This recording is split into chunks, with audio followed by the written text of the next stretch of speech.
और क्वेश्चंस के साथ थोड़ी और क्लैरिटी, थोड़ी और बेहतर अंडरस्टैंडिंग, ताकि आप JEE एडवांस एग्जैक्टली एग्जाम होती क्या है, किस लेवल के क्वेश्चंस आते हैं और इस चैप्टर से किस तरह की प्रिपरेशन आपसे चाहिए उसकी जानकारी ले सकें।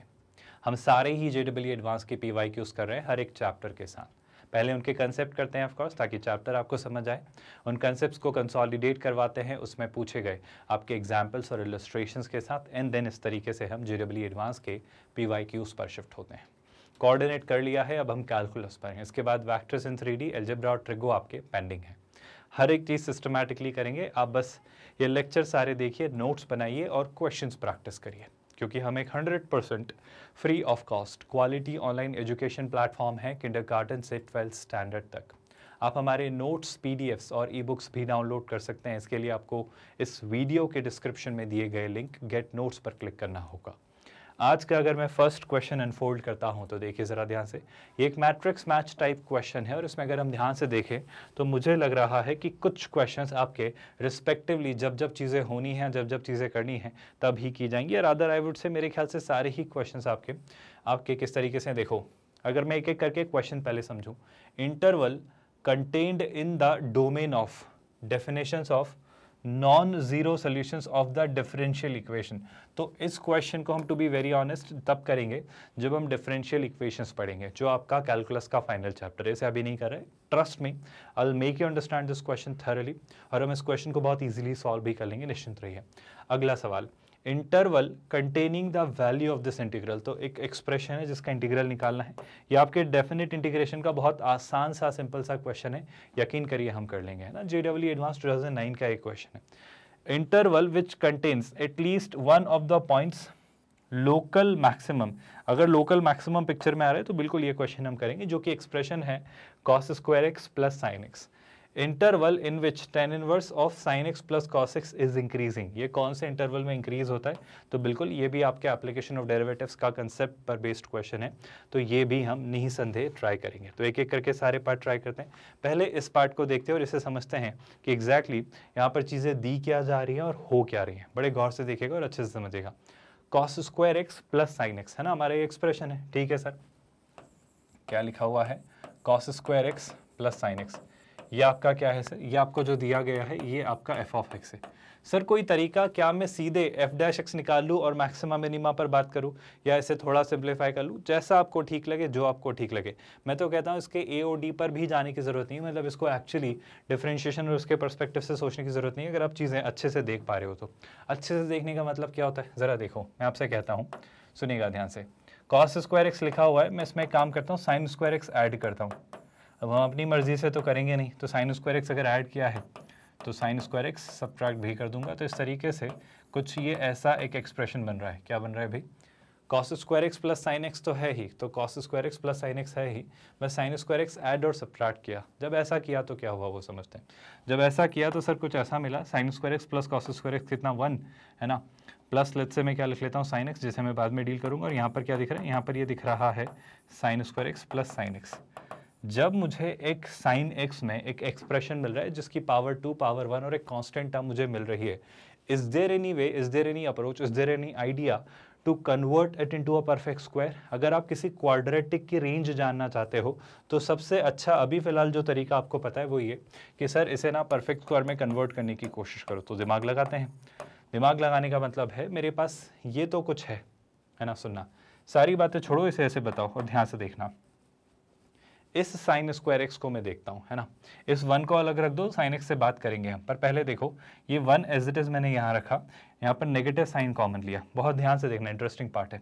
तो बताओ ये कितना हो जाता है? सर ये हो जाता है आपका sin²x। नोटिस करना है ना, यहाँ पर ये जो sin x लिखा हुआ है, क्या मैं इसे लिख सकता हूँ? प्लीज़ नोटिस करना, 2 टाइम्स, है ना, 1/2 टाइम्स या 2 टाइम्स sin x टाइम्स 1/2।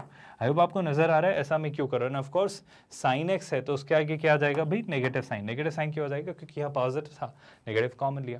अब मैं a प्लस बी का होल स्क्वायर अगर बनाना चाह रहा हूँ तो a² -2ab, तो b का स्क्वायर यानी 1/2 का स्क्वायर मुझे चाहिए, 1/2 का स्क्वायर यानी कितना, मुझे 1/4 चाहिए। अब आप अपनी मर्जी से तो चीज़ें कर नहीं सकते, तो आपको 1/4 सब्ट्रैक्ट भी करना पड़ेगा। मैंने 1/4 सब्ट्रैक्ट किया लेकिन उसे बाहर लिख दिया। अब आप मेरी बात समझो, -1/4 बाहर आ रहा है तो नेगेटिव ऑफ नेगेटिव उसे क्या बना देगा, वो उसे पॉजिटिव बना देगा। आप सुन रहे हो मेरी बात? अगर मेरी किसी भी बात में कोई कन्फ्यूजन है तो आई रिपीट माई सेल्फ, ध्यान से देखो, ये 1 तो 1 था, साइन स्क्वायर एक्स नेगेटिव का दिख ही रहा है, ये 2 से 2 कैंसिल हो जाएगा तो आपको प्लस साइन एक्स भी दिख रहा है। अब क्या सर, ये हो जा रहा है -1/4 और वो है +1/4, तो वो भी कैंसिल हो जाएगा। तो अभी भी हम इसी एक्सप्रेशन पर हैं, बट थोड़े से मॉडिफिकेशंस के साथ। ये मॉडिफिकेशंस का क्या फ़ायदा, आप चाहें तो f' का निकालें, मुझे कोई आपत्ति नहीं, पर मैं कह रहा हूँ ज़रा कॉमन सेंस लगाएं, f' तक जाने की ज़रूरत ही नहीं है। क्यों? a² + b² -2ab, ये a - b का होल स्क्वायर से कितना हो जाएगा, ये हो जाएगा आपका sin x -1/2 का होल स्क्वायर। कोई आपत्ति इस बात से? अच्छा सर, एक और काम, 1 + 1/4 कितना हो जाएगा? आई थिंक 1 + 1/4 आपका होगा 5/4। I hope I need not tell you this. 1 + 1/4 कितना हो जाएगा? 5/4। So this is going to be 5/4 minus sin x -1/2 का होल स्क्वायर। क्या यहाँ तक तो कहीं भी किसी भी स्टेप में कोई डाउट नहीं है? आप देख पा रहे हो जो हमने किया है वो क्या है? अगर आप f(x) को थोड़ा सा एक अलग तरीके से देखो तो आपको नजर आएगा कि सर मैं शायद इसका मैक्सिमम मिनिमा इजीली निकाल सकता हूँ। आप देखो ना, ये क्या लिखा हुआ है, ये लिखा हुआ है, मैं फिर से लिखता हूँ ताकि आपको चीज़ें दिखें। 5/4 माइनस, मतलब सच कहूँ तो इतनी मेहनत आपको नहीं करनी चाहिए जितनी मैं कर रहा हूँ, क्योंकि आपको दिखना चाहिए, और अगर नहीं भी दिख रहा है तो मतलब कैसे नहीं दिखेगा यार, ये तो हमने कई बार किया है।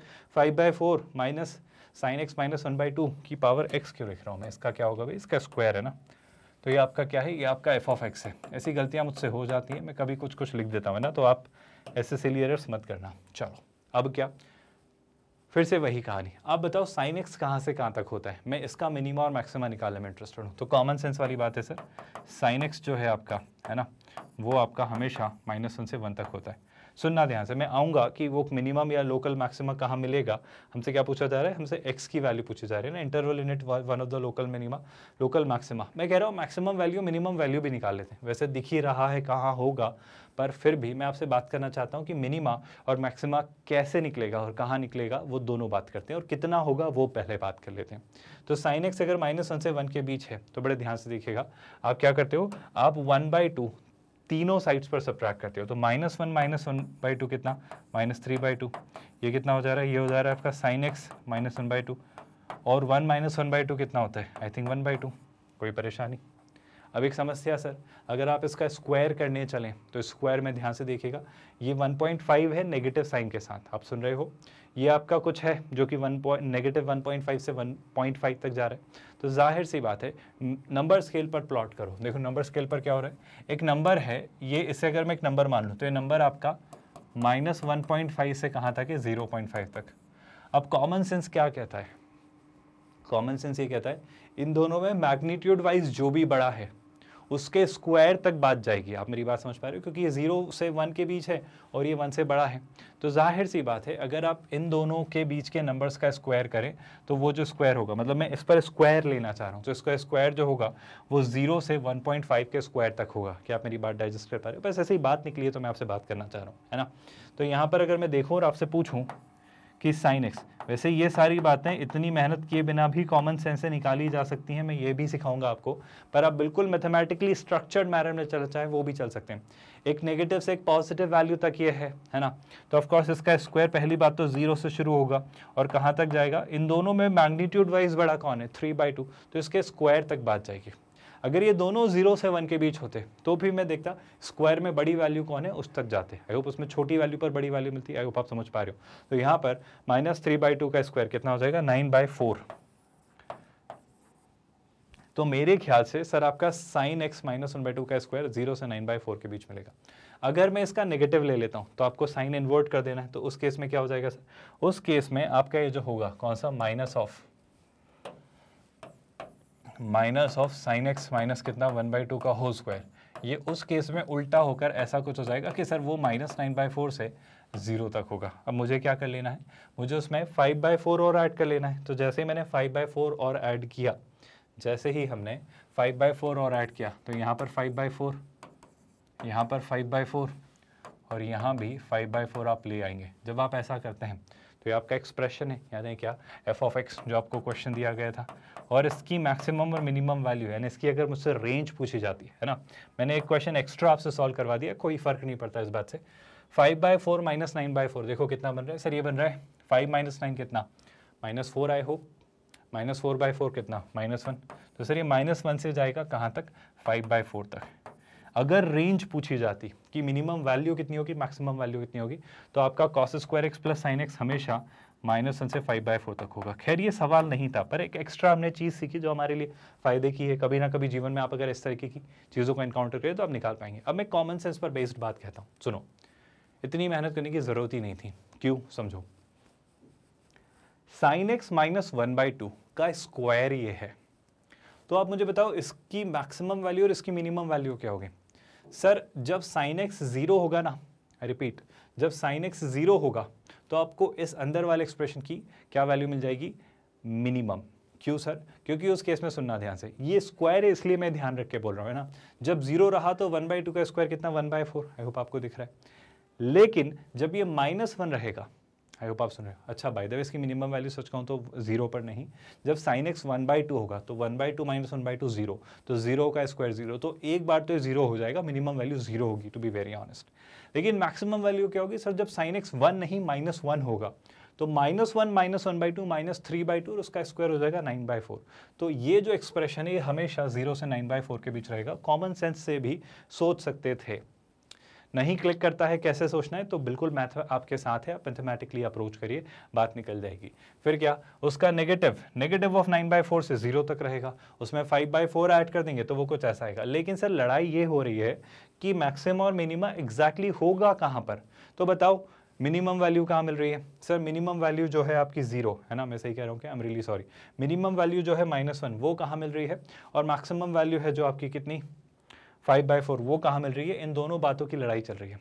मैक्सिमम वैल्यू कितनी मिल रही है सर, मैक्सिमम वैल्यू 5/4 मिल रही है।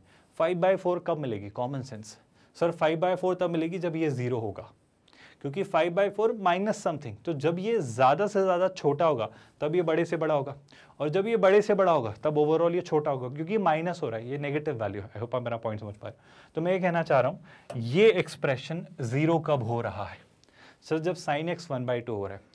जब साइन एक्स 1/2 हो रहा है एफ ऑफ एक्स मैक्सिमम है। आपको लाइन समझ आई क्या, आई रिपीट, क्वेश्चन यहाँ इस तरीके से हम खत्म करेंगे कि आपका सी जो क्वेश्चन है उसका आंसर ये होगा कि साइन एक्स कहाँ 1/2 होता है। अब साइन एक्स के 1/2 होने वाला पैटर्न में प्रिडिक्ट करने चला हूँ, अगर आप सब मेरी बात समझ पाए तो देखना ध्यान से। मैं ऑप्शंस देखूंगा, पर पहले मैं आपको ये 1/2 को लेकर प्रिडिक्शन लेना सिखा रहा हूँ कि ओवरऑल आप चीज़ें कैसे कंक्लूड करते हो। तो सर साइन एक्स का ग्राफ ऐसे चलता चला जाता है, बिल्कुल चलता चला जाता है, और थोड़ा बनाना है तो थोड़ा और आगे और पीछे बना लीजिए, कोई नई और विशेष बात नहीं है। लेकिन अगर आप 1/2 को ढूंढें तो 1/2 इस तरीके से मुझे कहीं कहीं मिलता चला जाएगा।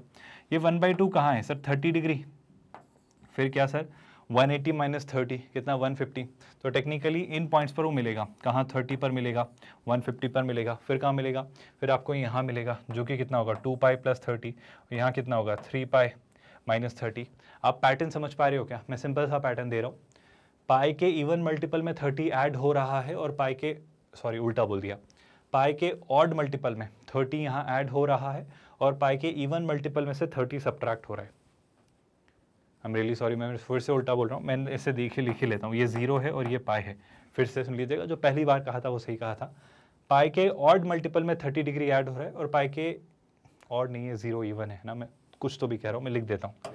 एक्चुअली ये है थीटा जो है आपका वो है nπ + -1 to the power n 30 degree, 30 degree यानी कितना π/6, पता नहीं क्या मैं कहे जा रहा हूँ, फिर से सुनिएगा ध्यान से। पाई के इवन मल्टीपल में 30 ऐड हुआ, आई होप आप देख पा रहे हो, और पाई के ऑड मल्टीपल में से 30 सब्ट्रैक्ट हो रहा है, आप सुन रहे हो, मतलब इस तरीके के जोन में लाई करेगा। जैसे अगर मैं आपसे पूछूं तो ये पाई है तो यहाँ पर क्या रहेगा 2π, तो 2π + 30 और ये 3π - 30। ऐसे ये वो सारे पॉइंट्स होंगे जहाँ पे आपको क्या मिलेगा, साइन एक्स 1/2, यानी आपको इस एक्सप्रेशन का मैक्सिमा।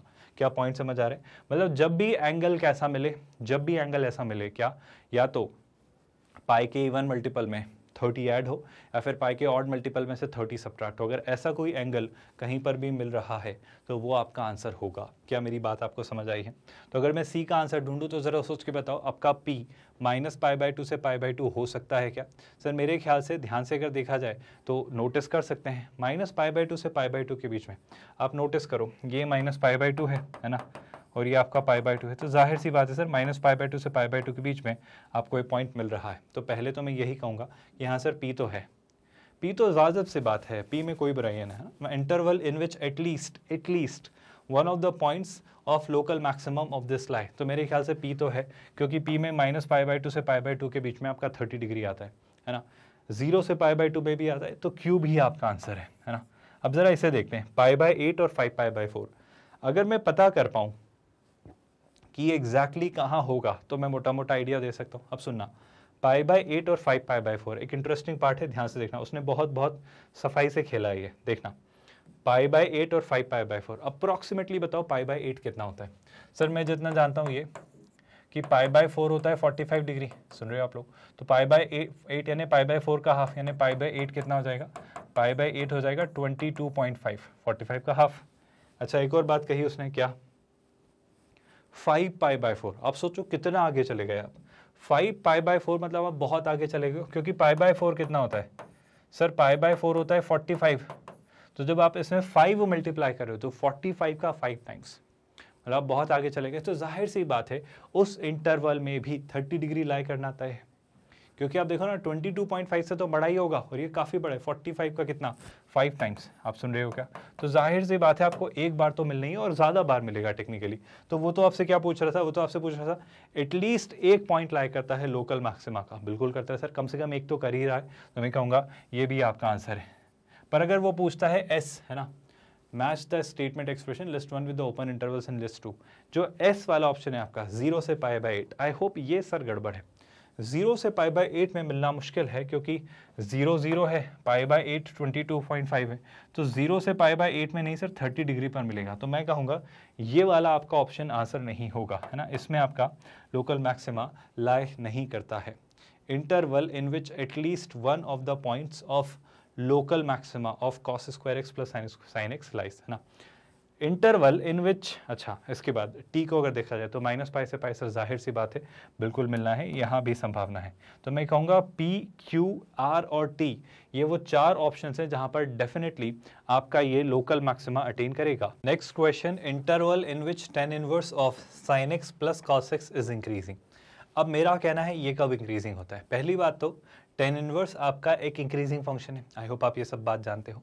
रिपीट, tan इनवर्स जो है वो आपका एक इंक्रीजिंग फंक्शन है। अगर आप tan इनवर्स पर बात करें तो tan इनवर्स कैसा फंक्शन है सर? tan इनवर्स अगर सिर्फ x होता, मतलब मैं ये कहना चाह रहा हूँ ना कि अगर tan इनवर्स x हो तो मैं जानता हूँ सर अपना सिंपल सा इंटरवल चल रहा होता है और उसमें ये जो x है वो तो -∞ से ∞ होता है और आपका tan इनवर्स x एक इंक्रीजिंग फंक्शन होता है। लेकिन अभी मैं tan इनवर्स से बात नहीं कर रहा हूँ ना, मैं tan inverse of sin x plus cos x से बात कर रहा हूँ। तो यहाँ क्या होगा सर, इसे भी निकाल लेते हैं। अब मुझे क्या जानना है, tan inverse of sin x plus cos x, है ना, ये आपका फंक्शन है। तो अगर ये इंक्रीजिंग डिक्रीजिंग नेचर पता करना है तो कहानी वही है साहब, आप तो क्या निकालो, आप निकालो f'(x). ठीक है सर, f'(x) सोचने की कोशिश करते हैं। f'(x) क्या होगा सर? 1/, चेन रूल हम लगाएंगे, है ना, तो 1/ कितना? 1 प्लस एक्स स्क्वायर, लेकिन x की जगह क्या है? sin x cos x, तो sin x plus cos x का स्क्वायर। मैं इसका स्क्वायर एक्सपांड भी नहीं कर रहा हूँ, जो है कुछ फर्क नहीं पड़ रहा है, डिनोमिनेटर में है। न्यूमरेटर में क्या है सर? न्यूमरेटर में sin x plus cos x का जब आप डेरिवेटिव निकालेंगे तो sin x plus cos x का डेरिवेटिव कितना आ जाएगा? वो आ जाएगा cos x minus sin x, है ना, sin x का cos x और cos x का माइनस sin x। अब सीधा सीधा ऑब्जर्वेशन है, आप मुझे बताओ f'(x) का क्या लेना देना है? सर 1 प्लस समथिंग का स्क्वायर, डिनोमिनेटर तो हमेशा पॉजिटिव है ना, तो न्यूमरेटर सारा खेल खेलेगा। न्यूमरेटर में क्या है सर? f'(x) के जो न्यूमरेटर में है वो है आपका cos x minus sin x, वो है cos x minus sin x। अब सवाल यही है, अगर f(x) इंक्रीजिंग है तो वो तब होगा जब f'(x) पॉजिटिव हो, यानी cos x minus sin x, यानी न्यूमरेटर पॉजिटिव हो। cos x minus sin x positive हो, मतलब cos x क्या हो सर? cos x आपका sin x से बड़ा हो। अब cos x sin x से बड़ा कब होता है ज़रा वो देखते हैं। मैं अब ऑप्शन बाय ऑप्शन खेलता हूँ, है ना। cos x sin x से क्या पूरे माइनस पाई बाई टू से पाई बाई टू में बड़ा है? मेरे ख्याल से सर ऐसा पूरे माइनस पाई बाई टू से पाई बाई टू में तो नहीं होता है, 0 से पाई बाई टू में भी नहीं होता है, इसमें भी नहीं होता है। R और S ही मुझे थोड़े डाउट में लग रहे हैं। देखो मैं सारा ऑप्शन आपको बता देता हूँ। मुझे चाहिए क्या? मुझे चाहिए कि cos x जो है सर वो sin x से बड़ा हो। आपको दिखाता हूँ कि cos x जो है वो sin x से बड़ा कब होगा, है ना? हमें ये देखना है, बिल्कुल सही बात है। देखना ध्यान से, फिर से वही बात सर, ग्राफ की हेल्प ले लो, ग्राफ बहुत अच्छे से ना चीज़ें वर्कआउट करवा देगा आपको। तो देखो मैं शुरू करता हूँ ग्राफ ड्रॉ करना, पॉइंट्स थोड़े से पकड़ लेते हैं और उसके थ्रू ही पूरा ग्राफ ओवरऑल। देखो अप्रॉक्सीमेटेड ग्राफ बना रहा हूँ, बिल्कुल एकदम प्रिसाइज ग्राफ नहीं बना रहा हूँ, है ना, ताकि चीज़ें हमारी बन पाएँ और आप चीज़ें समझ पाएँ। ये इस तरीके से आपका ग्राफ चलेगा किसका? cos x का। कोई दिक्कत तो नहीं है। अब sin x का ग्राफ कैसे बनता है सर? sin x का ग्राफ अगर आप बनाएं तो sin x का ग्राफ कुछ इस तरीके से जो भी बनता है, मतलब लगभग कुछ ऐसा बन रहा होता है, और यहाँ पर भी कुछ इस तरीके से ये निकल कर जा रहा होता है। आप मेरी बात सुन रहे हो क्या? अब ये बताओ, सीधा सीधा एक एक ऑप्शन उठा लो आप। तो पहला option minus pi by two से पाई बाई टू, तो सर ये रहा माइनस पाई बाई टू, ये रहा पाई बाई टू। क्या इसके बीच में पूरा हमेशा cos x बड़ा है? नहीं सर। ये देखो आप, मुझे क्या चाहिए? मुझे ऑरेंज लाइन ग्रीन लाइन से बड़ी चाहिए, है ना। cos x जो है आपका वो sin x से बड़ा होना चाहिए। मतलब जो ऑरेंज लाइन है आपकी, वो ऑरेंज मतलब येलो बोल रहा हूँ, है ना, जो आपकी येलो लाइन है वो ग्रीन लाइन से ऊपर होनी चाहिए। तो सर क्या पूरे माइनस पाई बाई टू से पाई बाई टू में आपकी येलो लाइन ग्रीन लाइन से ऊपर है? आई थिंक सर नहीं है, हमेशा तो नहीं है। तो पूरे माइनस पाई बाई टू से पाई बाई टू में आपका ये फंक्शन इंक्रीजिंग है, ऐसा जरूरी नहीं है। तो पी तो आपका आंसर नहीं रहा। सेम क्यू देख लो, अभी देखा सर, वही तो दिक्कत आ रही है। 0 से पाई बाई टू में यहाँ तक तो है पर यहाँ नहीं है। ये क्या आपका पाई बाई 4 है ना। तो 0 से पाई बाई 4 तक तो है पर पाई बाई 4 से पाई बाई 2 में नहीं है। तो बिल्कुल सही बात है, ये भी आपका डिस्कार्ड हो जाएगा। और इसीलिए मैं कह रहा हूँ कि अगर ये डिस्कार्ड हुआ है तो ऑप्शन टी तो डिस्कार्ड हो गई होगा ना, क्योंकि माइनस पाई से पाई में भी नहीं मिलना है। क्यों नहीं मिलना है सर? आप खुद सोचो। ये आपका यहाँ पाई बाई 2 है, यहाँ कहीं आपका माइनस पाई है। माइनस पाई से जब आप पाई तक जा रहे हो तो कैसे मिलेगा? आप खुद सोच के देखो। कभी ये ऊपर है, कभी ये ऊपर है, कभी ये नीचे है, कुछ भी हो रहा है। तो ये तो बिल्कुल आपका आंसर नहीं है। तो मेरा जो मैटर ऑफ कंसर्न है वो यही कि क्या आर भी आपका आंसर हो सकता है? सोच के देखो।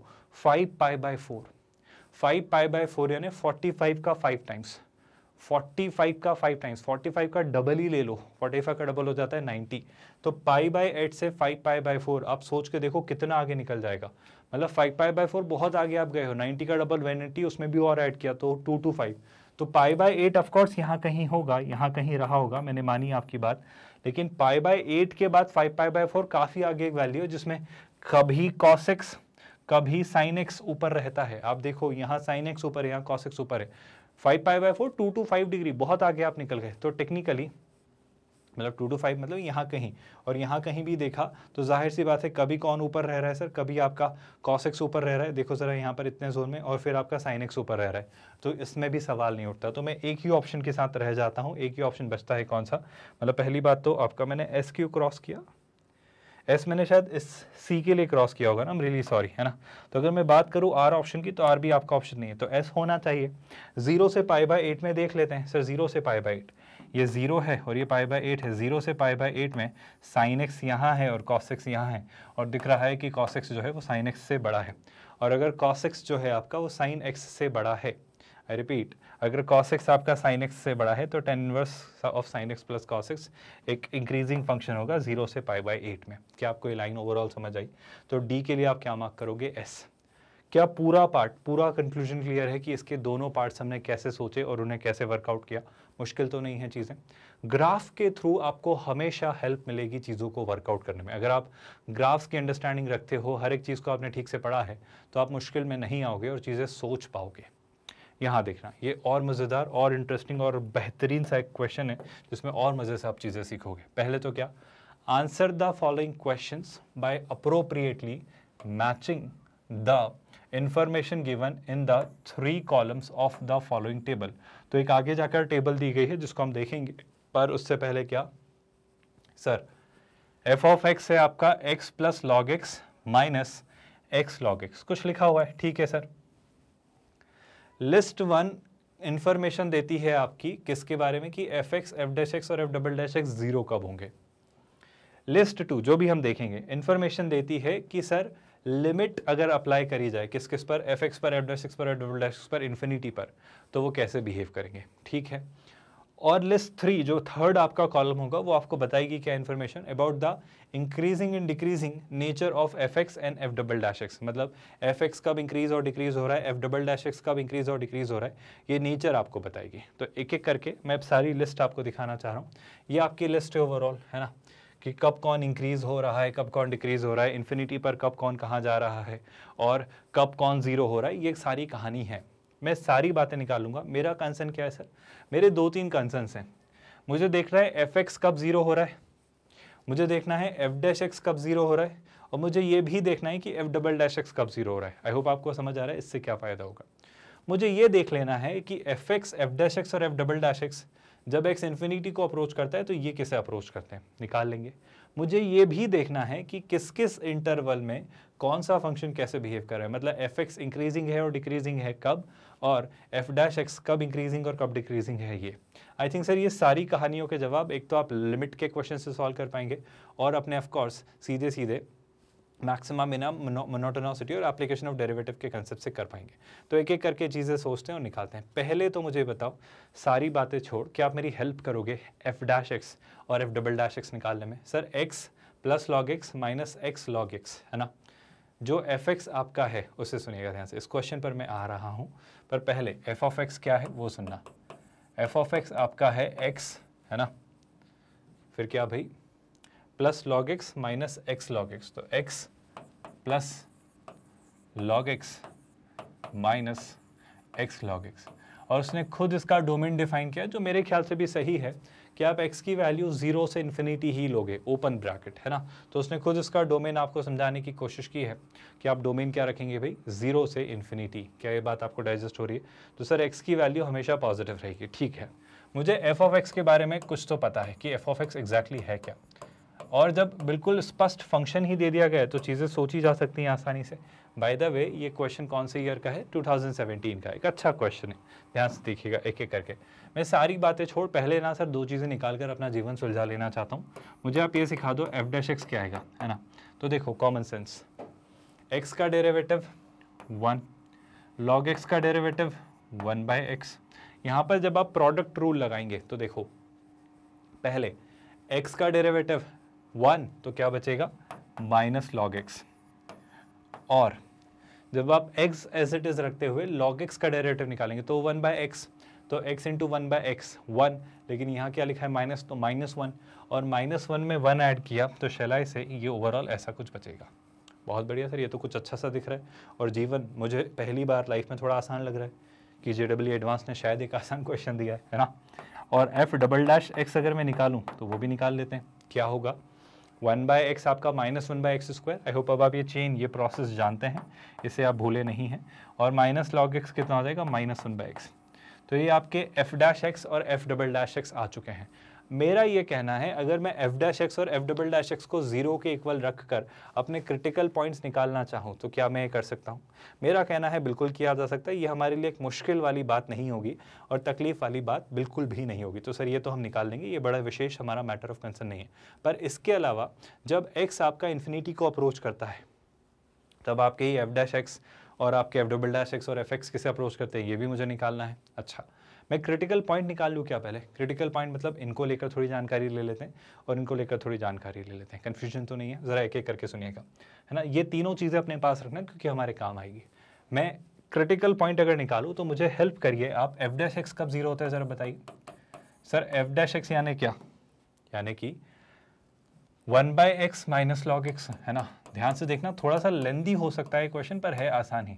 तो 1/x माइनस लॉग एक्स 0 जब होगा तो देखो ज़रा क्या होगा, उस केस में 1/x लॉग एक्स के इक्वल होगा। आप सुन रहे हो क्या? आप सुन रहे हो? ध्यान से सुनिएगा, है ना। दूसरी ज़रूरी बात, अगर आप देखो यहाँ पर तो मैं क्या लिख सकता हूँ, मैं ये लिख सकता हूँ सर कि e when raised to this power will result into this। कोई खासा फ़ायदा नहीं हो रहा है सच कहूँ तो, मतलब कुछ खास एक्सप्रेशन, कोई खास वैल्यू मुझे नहीं मिल रही है ना, मतलब बहुत अच्छी सी वैल्यू नहीं मिल रही, बट फिर भी लिखता हूँ चलो, है ना। e when raised to this power will result into this। तो x की वैल्यू कितनी हो जाएगी सर? x की वैल्यू हो जाएगी e to the power 1/x, है ना। मतलब कुछ खासा एक्सप्रेशन नहीं मिला, उल्टा हम और उलझ गए, मतलब मुझे कोई खास फ़ायदा नहीं हो रहा है इस बात से, तो ठीक है, जो है वो है। मैं ये सोचने में इंटरेस्टेड हूँ कि अगर मैं यहाँ से क्रिटिकल पॉइंट्स निकालना चाहता हूँ तो क्रिटिकल पॉइंट्स एग्जैक्टली होंगे क्या? क्रिटिकल पॉइंट्स मतलब 1/x minus log x zero कब होगा? अगर इसे ज़ीरो करना चाहा तो 1/x टेक्निकली लॉग एक्स कब होगा?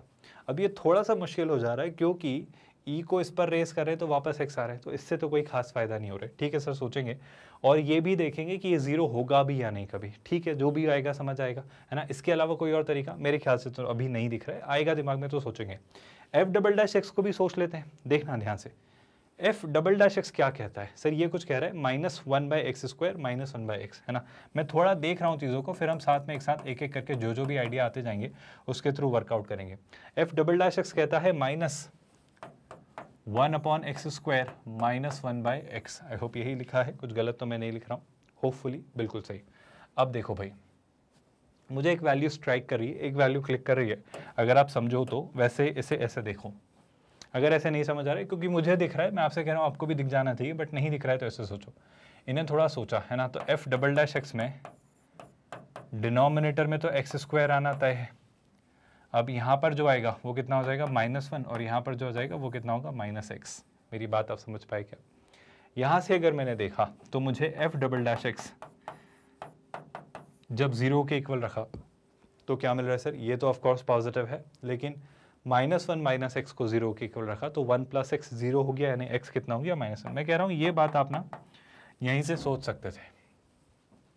एफ डैश एक्स के बारे में ज़्यादा जानकारी नहीं मिली, पर sir F double dash x में क्रैक कर पा रहा हूँ कि आपका जो एफ डबल डैश एक्स है वो तो एक अपने सिंपल से पॉइंट पर आपका 0 हो रहा है। अच्छा, एक और बात बताओ, क्या x की वैल्यू -1 मुझे कंसिडर करनी चाहिए? क्योंकि सर इसका जो डोमेन था ना, जो सारे फंक्शंस की कहानी थी वो ये थी कि x आपका 0 से इन्फिनिटी तक था। तो फिर से समस्या आ गई सर, जब x आपका 0 से इन्फिनिटी और यहाँ x निकल कर आ रहा है -1, तो ये मेरे लिए कुछ काम की वैल्यू ही नहीं है, क्योंकि यहाँ तक तो मैं वैसे भी नहीं जा पाऊंगा। एक और छोटी सी बात बताऊं, बहुत गौर से सुनना, एक इंपॉर्टेंट कंक्लूजन है, ध्यान से सुनना।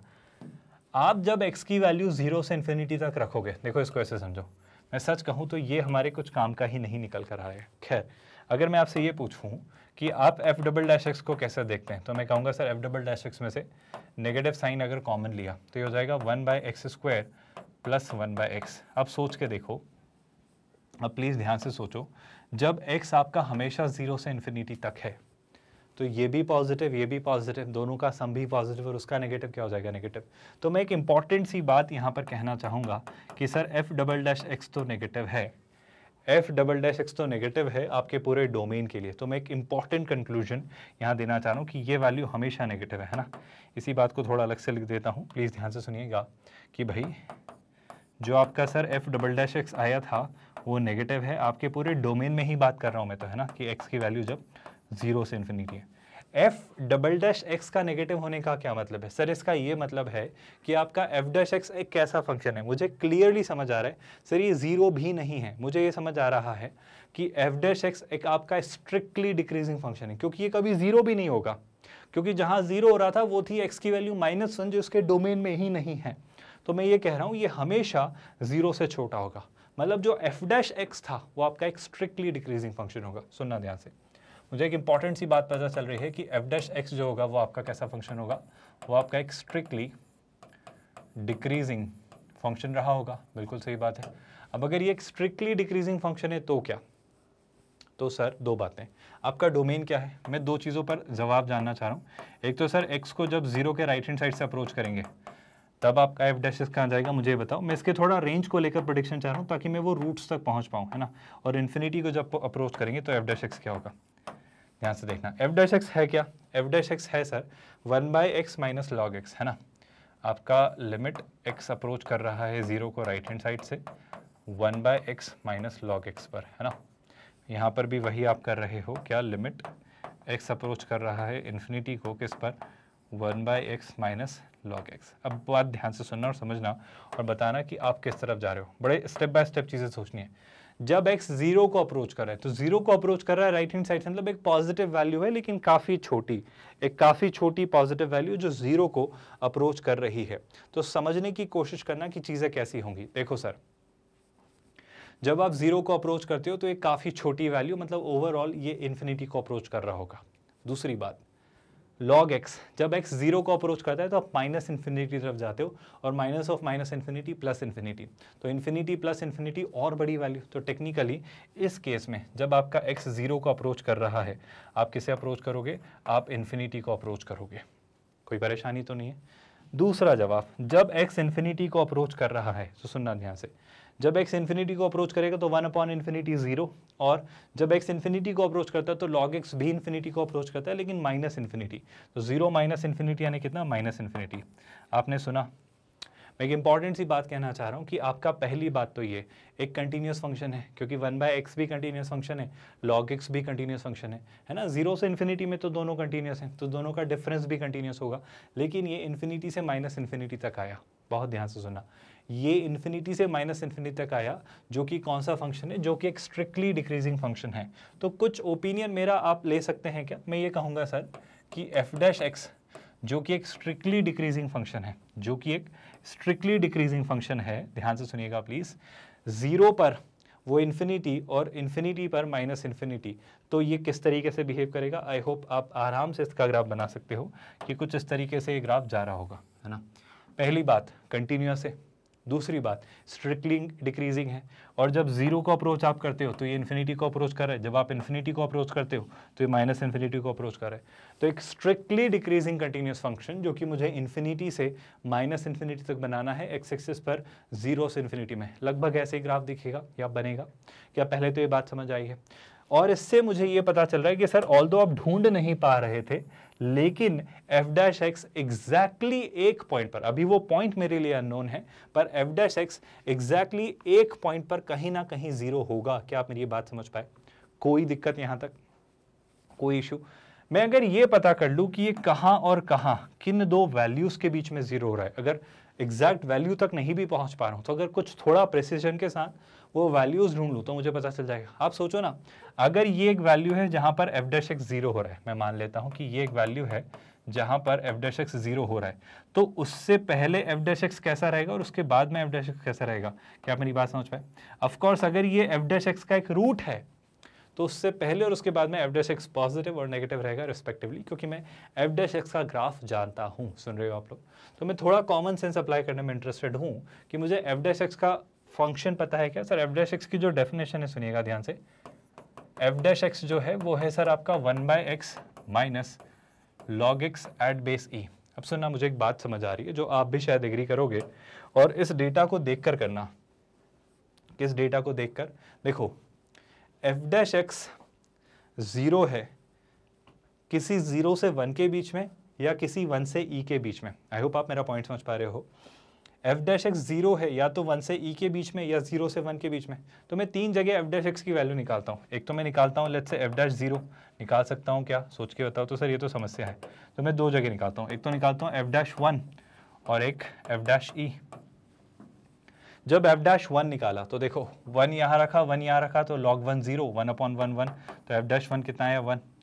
और f'e कितना आ रहा है? सर जब आपने e रखा तो log e बेस e 1, और ये आ जा रहा है 1/e। अब सुनना ध्यान से, 1 अपॉन e होता है 2.7, तो 1 अपॉन 2.7 छोटी वैल्यू 1 से, और ये वैल्यू 1 है, तो इट इज़ लाइक 1.0.4, और ये 1, 0.4 में से 1 सब्ट्रैक्ट किया तो नेगेटिव 0.6, यानी ये आपकी कैसी वैल्यू है? ये एक नेगेटिव वैल्यू है। आप समझ पाए? मतलब मैं आपसे बस इतना कहना चाह रहा हूँ कि आपका जो रूट है उससे पहले 1 आएगा और उसके बाद में e आएगा। तो क्या मैं कह सकता हूँ कि सर 1 से e के बीच में f' 0 होगा? तो इतनी ज़द्दोज़हम है, मैं कम से कम एक कंक्लूजन पर तो है, जो कि अब इजीली निकल जा रहा है। क्या? कि सर आपका f' जो है वो 0 है x की किसी ना किसी वैल्यू 1 से e के बीच में। तो ये आपका पॉइंट सही है। सुन रहे हैं आप लोग? और ऑफ कोर्स 0 से 1 के बीच में नहीं होगा, क्योंकि एक ही बार 0 होगा, स्ट्रिक्टली डिक्रीजिंग है, तो एक्स एक्सिस को एक ही बार इंटरसेक्ट करेगा, एक से ज़्यादा बार नहीं करेगा। तो अगर यहाँ कर रहा है तो यहाँ नहीं करेगा। कॉमन सेंस है ना? ये बात समझ आई क्या? अब अगर मैंने और चीज़ें सोचनी चाहिए तो सर मुझे f(x) के बारे में भी जानना है, f'(x) के बारे में भी जानना है। अच्छा, एक और बात मैंने शायद कुछ निकाल ली, अगर आपको याद आ रहा हो तो मैंने निकाल लिया है क्या कि सर f' में अगर x इन्फिनिटी को अप्रोच करे, याद करो भाई, हमने क्या ये पता कर लिया है कि f' में अगर x 0 को अप्रोच कर रहा है तो क्या, और x इन्फिनिटी को अप्रोच कर रहा है तो क्या। I repeat, F dash x में एक्स इन्फिनिटी को अप्रोच करेगा तो माइनस इन्फिनिटी, और एक्स जीरो को अप्रोच करेगा तो इन्फिनिटी। आई होप आपको समझ आ रहा है। तो देख लेते हैं, कम से कम एफ डैश एक्स को लेकर तो मैं अपना कुछ कुछ ओपिनियन रख पा रहा हूँ। सर एफ डैश एक्स में जब एक्स इन्फिनिटी को अप्रोच करेगा ना तो माइनस इन्फिनिटी होना चाहिए था, तो ये गलत है। आप सुन रहे हैं मेरी बात। अभी बाकी चीज़ों पर मैं विचार नहीं कर रहा हूँ, क्योंकि निकाल लेंगे हम, पर कम से कम इतना तो मैं कह सकता हूँ। अच्छा, एक और बात, एफ डैश कैसा है और कैसा नहीं है, क्या ये मैं बता सकता हूँ? सर 2 पॉइंट आर और एस को तो मैं देख ही सकता हूँ, पी और क्यू के बारे में बाद में बात करेंगे। एफ डैश जो है आपका एक स्ट्रिक्टली डिक्रीजिंग फंक्शन है, तो कभी भी कोई जीवन में कहे कि वो इंक्रीजिंग है तो वो गलत है ना। एफ डैश एक डिक्रीजिंग फंक्शन है सर, वो पूरे डोमेन 0 से इन्फिनिटी में ही डिक्रीजिंग है, तो ई से ई स्क्वायर में तो डिक्रीजिंग होगा ही होगा। तो ये जो छोटे मोटे थोड़े बहुत कंक्लूजन्स मैं एफ डैश को लेकर दे पा रहा हूँ, इनमें तो कोई परेशानी नहीं है। क्या स्टेप बाय स्टेप इतनी बातें समझ पाए हो? I hope this data doesn't confuse you guys at all. अब सुनना मेरी बात ध्यान से, अब यहाँ पर क्रूशियल पार्ट आ रहा है, इस बात पर वापस आते हैं। देखो, हम एफ डैश एक्स के थ्रू एफ एक्स पर थोड़ा प्रिडिक्शन देंगे। आई रिपीट, हम एफ डैश एक्स के थ्रू एफ एक्स पर थोड़ा प्रिडिक्शन देंगे। सुनना ध्यान से, एफ डैश एक्स क्या है सर? एफ डैश एक्स कुछ ऐसा है 1/x माइनस कितना log x एट बेस ई। अच्छा, हम क्या बता पा रहे हैं सर? एफ डैश एक्स चूंकि एक स्ट्रिक्टली डिक्रीजिंग फंक्शन है, तो 1 और e के बीच में कोई ना कोई एक वैल्यू है जिसमें उस वैल्यू से पहले हमेशा एफ डैश एक्स पॉजिटिव है। आप सुन रहे हो क्या? और उस वैल्यू के बाद हमेशा एफ डैश एक्स नेगेटिव है। मैं कंफ्यूज तो नहीं कर रहा हूं, मैं आपको एक इंपॉर्टेंट सी बात बस कह देना चाह रहा हूं, जिससे शायद आपको कुछ पता चलेगा। क्या कि सर एक वैल्यू है जो कि कहीं ना कहीं है, किस किस के बीच में? 1 और e के बीच में। किस तरीके से? इस तरीके से कि क्या आपका जो एफ डैश एक्स जो है सर वो पॉजिटिव है जब x जो है आपका 0 से तो बड़ा है लेकिन अल्फा से छोटा है, और ऑफ कोर्स अल्फा से जब x बड़ा है लेकिन इन्फिनिटी से जब छोटा है, मतलब ऑफ कोर्स आगे तक, जब ऐसा कुछ है तो उस केस में एफ डैश एक्स कैसा है? नेगेटिव। आपको कुछ समझ आया? एफ डैश एक्स का पॉजिटिव होना, 0 होना किसी वैल्यू पर, और फिर नेगेटिव होना, मतलब इंक्रीजिंग, रुकना और डिक्रीजिंग। आप समझ पा रहे हो? एफ ऑफ एक्स कुछ ऐसा होगा, एफ ऑफ एक्स कुछ ऐसा होगा, मतलब यहाँ अगर ये पॉइंट अल्फा है, आप सुन रहे हो, ऑफ कोर्स अल्फा से पहले क्या रहा होगा? कहीं ना कहीं 0, और कहीं ना कहीं, आई एम रियली सॉरी, 0 क्यों कह रहा हूँ, हाँ 0 ही कह रहा हूँ, है ना। और अल्फा पर क्या अटेन होगा? आपका मैक्सिमा, क्योंकि अल्फा तक इंक्रीजिंग है, यानी इंक्रीज हुआ, अल्फा पर रुका और फिर डिक्रीज हुआ, तो अल्फा पर मुझे एक लोकल मैक्सिमा मिलेगा यार। अदर इस तरीके से एफ एक्स जो है वो ऐसा नेचर, ऐसा बिहेवियर दिखाएगा। क्या थोड़ा बहुत प्रिडिक्शन आप समझ पा रहे हो कि एफ एक्स को लेकर मैं क्या कर पा रहा हूँ? अब इस बात को जरा गौर से देखो, इससे कुछ कंक्लूजन हम डिराइव कर सकते हैं कि अपने फंक्शन एफ एक्स को लेकर। सर समस्या यही है, बस ये पता नहीं चल पा रहा है कि एग्जैक्टली 1 और ई के बीच में वो क्या है। नहीं चल रहा है, कोई बात नहीं, मैं एफ एक्स का थोड़ा ग्राफ प्रिडिक्ट कर सकता हूँ। क्या मैं एफ एक्स का थोड़ा ग्राफ अगर प्रेडिक्ट कर लूँ तो मैं काफ़ी कुछ कह पाऊंगा। जैसे देखो, एफ एक्स जो है वो 0 है 1 से ई स्क्वायर के बीच में। सोच के बोलो, क्या ये बात सही हो सकती है? सर ये बात तो ग्राफ से ही पता चलेगी। ठीक है सर, है ना।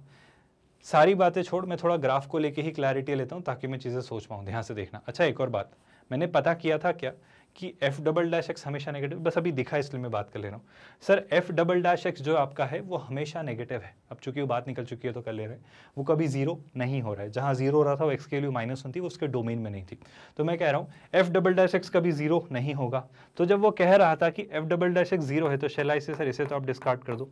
आप सुन रहे हो मेरी बात?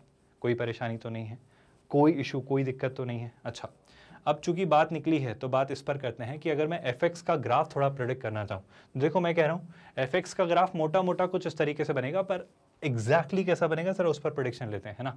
तो एफ एक्स क्या है सर? एफ एक्स है आपका x plus log x at base e minus x log x at base e. आप सुन रहे हैं बात?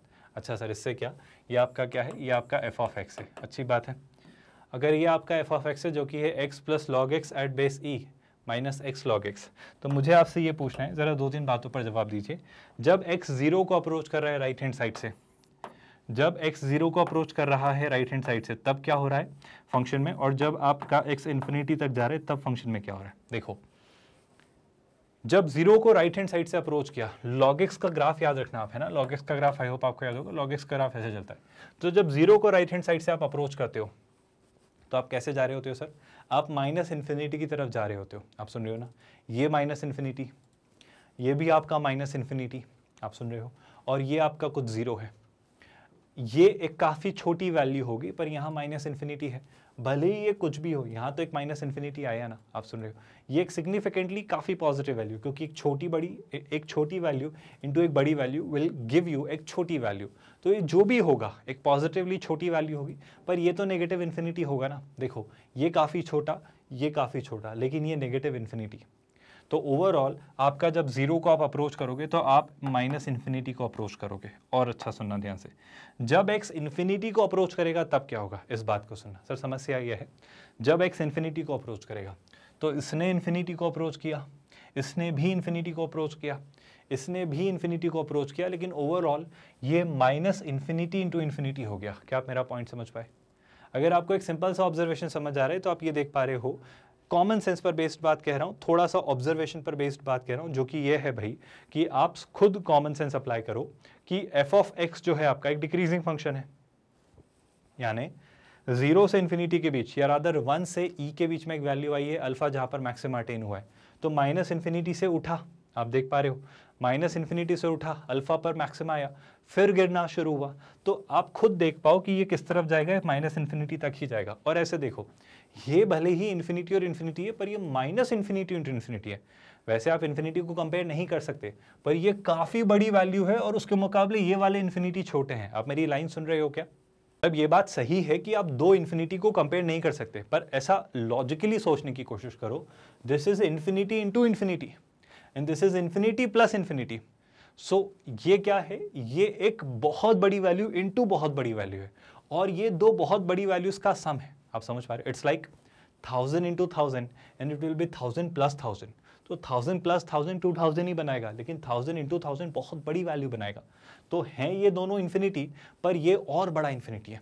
मेरी बात समझ पा रहे हो? ऐसी बातें हम हाइपोथेटिकल कर सकते हैं। तो उससे पता चल रहा है एक बड़ी वैल्यू माइनस एक और बहुत बड़ी वैल्यू।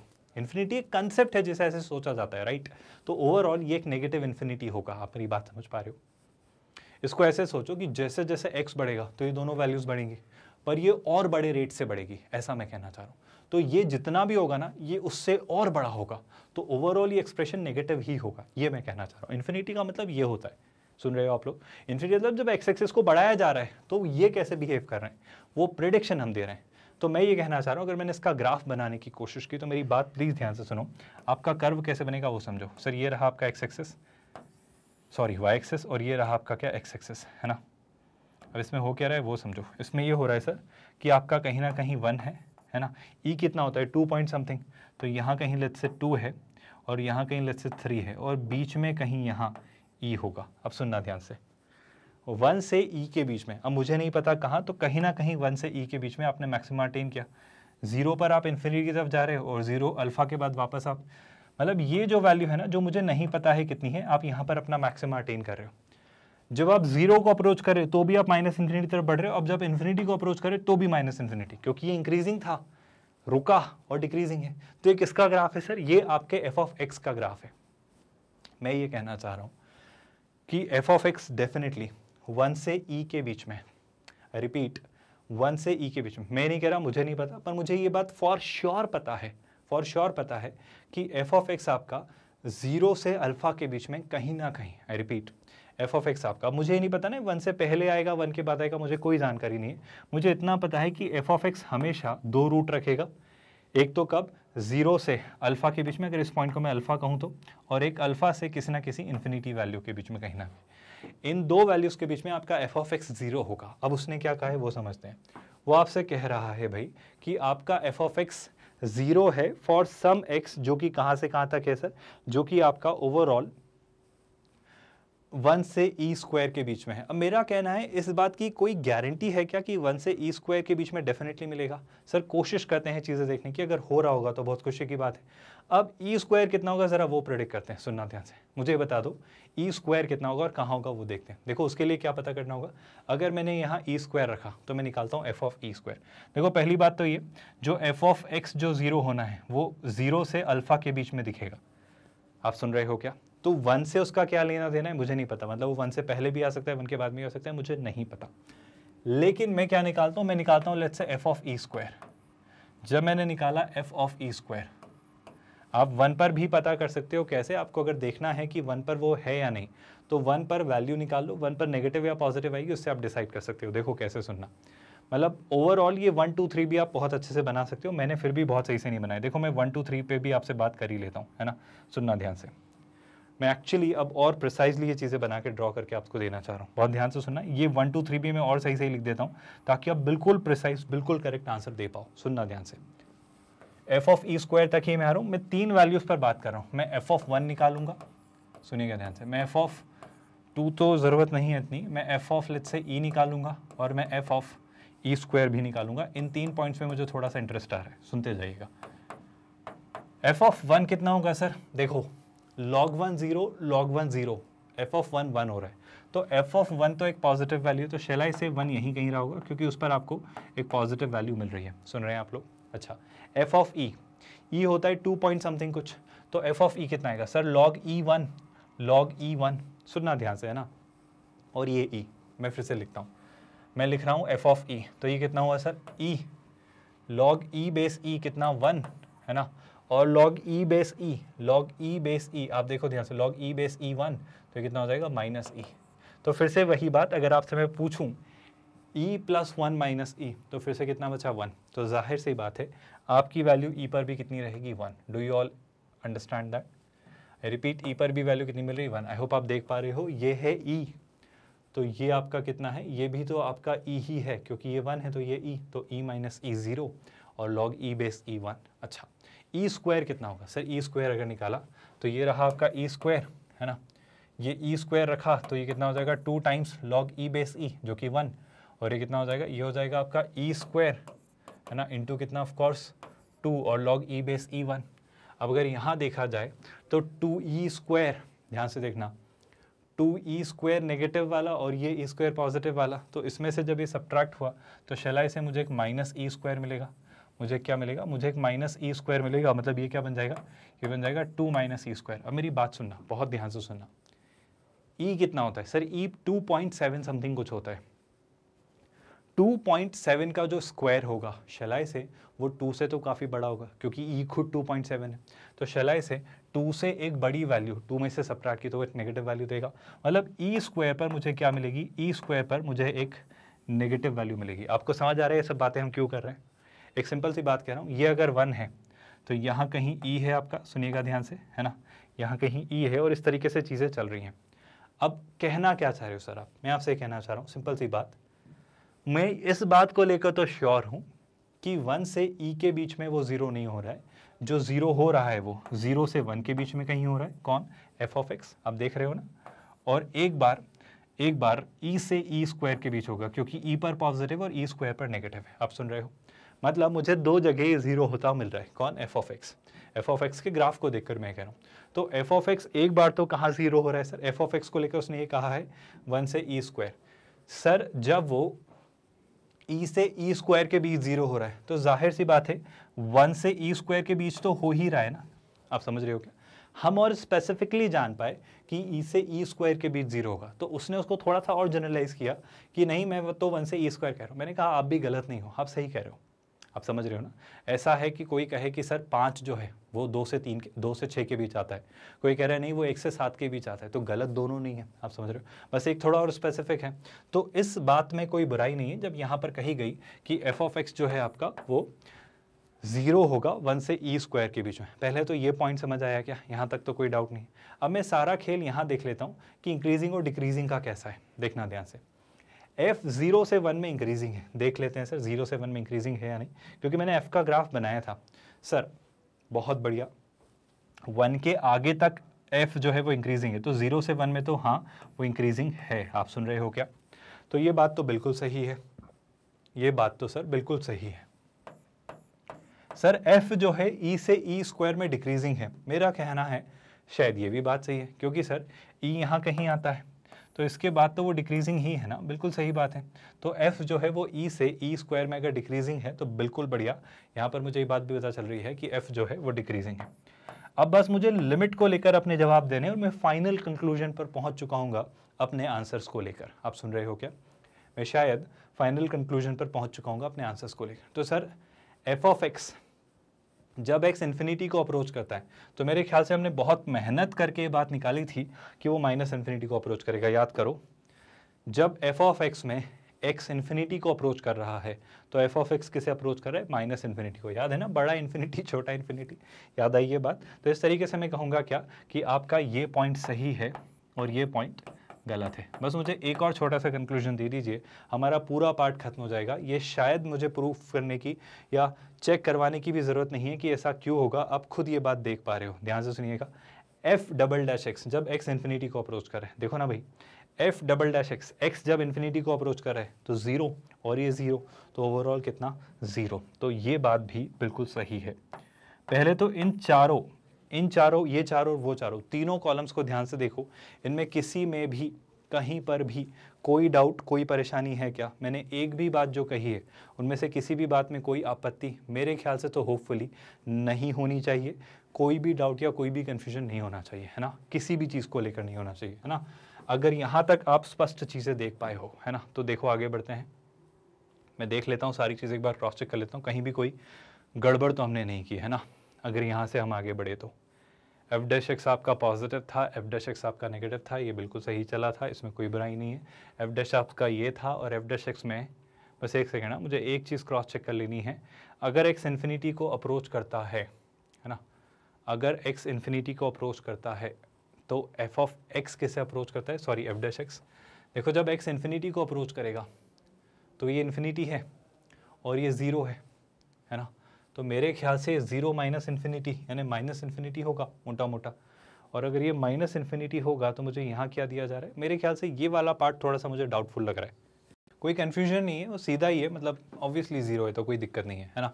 अब मैं कुछ चीज़ें बता रहा हूँ। देखो, यहाँ से क्या मिला? लिस्ट 1 से 1 और 2 मिले, यहाँ से 2 और 4 मिले जो सही हैं वो देख रहा हूँ, और यहाँ से P, Q और S मिले। सो 1, 2 है ना, 2, 4 और P, Q, S।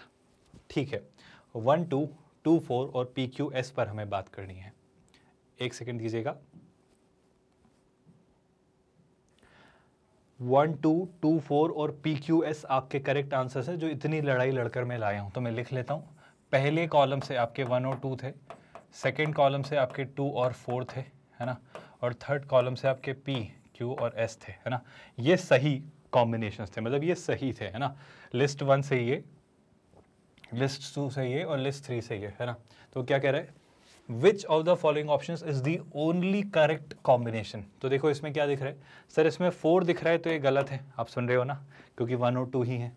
इसमें 1 दिख रहा है, 2 दिख रहा है, पर यहाँ R दिख रहा है। सर P, Q ऐसी होता है तो ये भी गलत है।